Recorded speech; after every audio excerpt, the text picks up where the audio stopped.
Since your triumph of last spring, Van Cliburn, and since your sequence of triumphs in Europe and in this country since that time, I should think you are as well qualified as anyone I can think of to express views on this general subject of international exchange and on the usefulness of competitions in fostering international cultural exchange. You do have some views. Well, Mr. Fassett, I don't think I could be as eloquent in my conveyance of these views as you are, but I will only try to say that I feel that probably I am not an authority by any means. I'm just a pianist. But I do know because I, like many other performers, have now had the experience of going to Europe and to playing before the representative audiences, and I have formed my own opinions and realize that with the important successes of American artists abroad, and I'm thinking very particularly of the New York Philharmonic and their triumphal tour of South America, I know that we are going to go away from a comparison basis of existing values. And when I say comparison value, I don't mean it in any other sense but the very highest, in not saying how do we measure up against so-and-so country. There's been a little too much stressing, perhaps, on international competition in the arts I'll rather than agree with you. international cultural exchange. You're right. That is what you're referring to. Yes, and also if you want to be falsely patriotic, as sometimes we will maybe fall into the trap in saying it's an American way, well, saying it's an American way is only saying, as any other country can designate their way, it's the way they feel most natural in developing. And it has nothing to do with what anybody else is doing. I feel that that's almost like saying, well, let's keep up with the Joneses. Yeah. Van Cliburn, as a winner of a most coveted competition, can you dispassionately express your views on the value of international competitions in fostering cultural relations among countries? Well, yes. I can only state this experience I had. There was an American in Moscow at this particular time. It was the night before the finals. And it had sort of been widely known that the American jury member invited to serve could not come.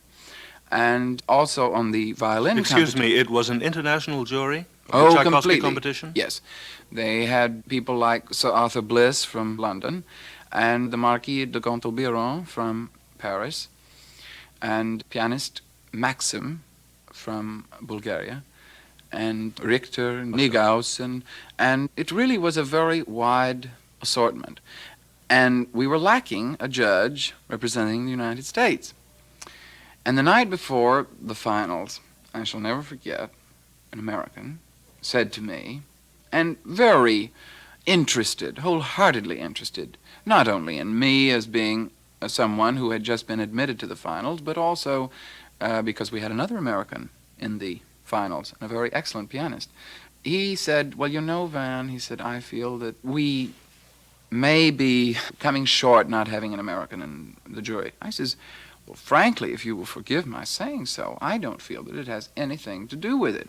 Because if we want to say whether we have an American on the jury or not, we had Mr. Zemblist on the violin jury, and the Americans in that competition didn't overwhelm the finals as far as the first 2 or 3 prizes went, and which I think that this American was mostly interested in.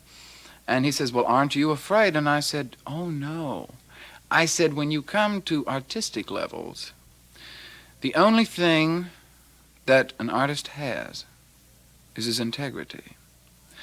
And I was pleasantly surprised, and I know that the American people who may have read the little toast that Mr. Khrushchev made at the party that he gave the next day after the awarding of the prizes. And he said, I toast all of you in the name of music and art and cultural advancement for the world.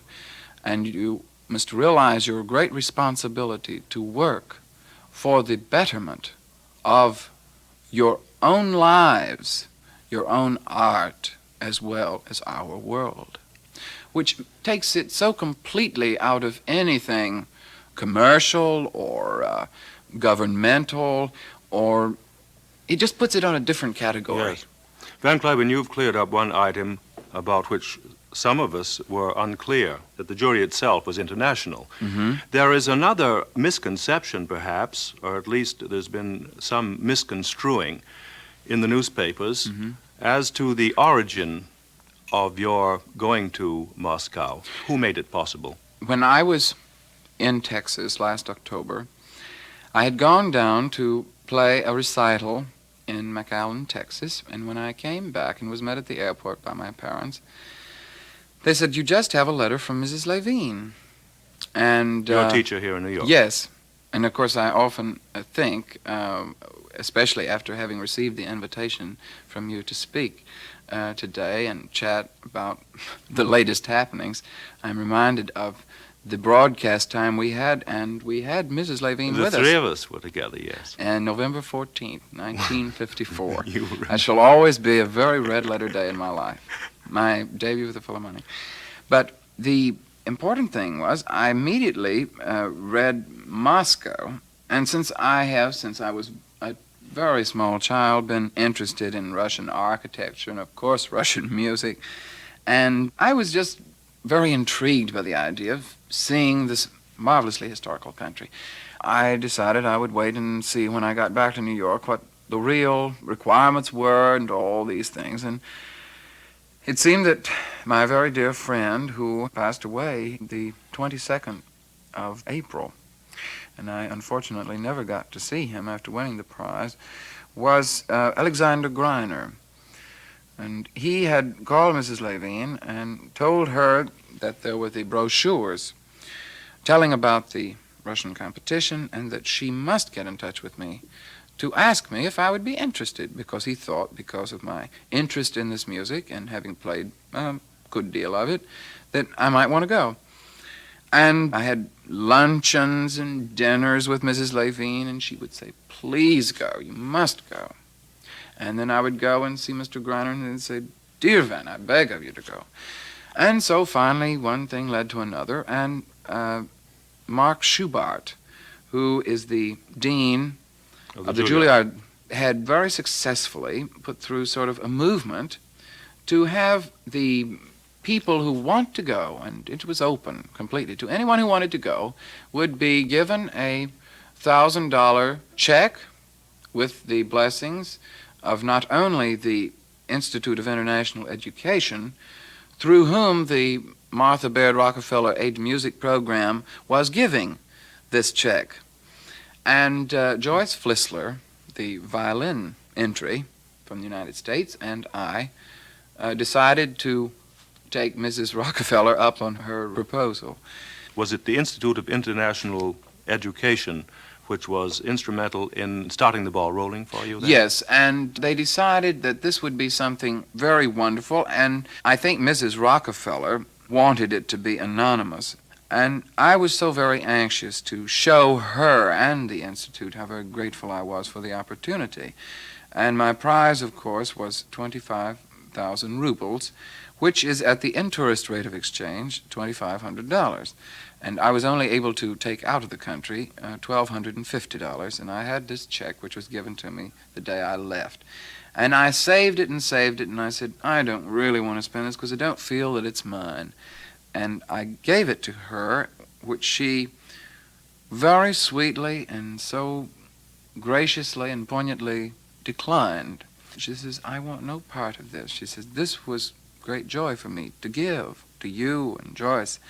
And she said, "You do with it what you will." So in that spirit, I wanted to make it available in sort of a citywide way for the people of New York, who incidentally gave me a thrill of a lifetime. It gives the incentive to all of us young people to know that the arts are recognized and that the efforts made by young people will not go unrewarded. And it isn't an individual. It's the power of art. Van Cliburn, I'm awfully glad to hear you say these things. And you'll make us all the happier now if you let us hear you play. Thank you so much, Mr. Fassett. Goodbye.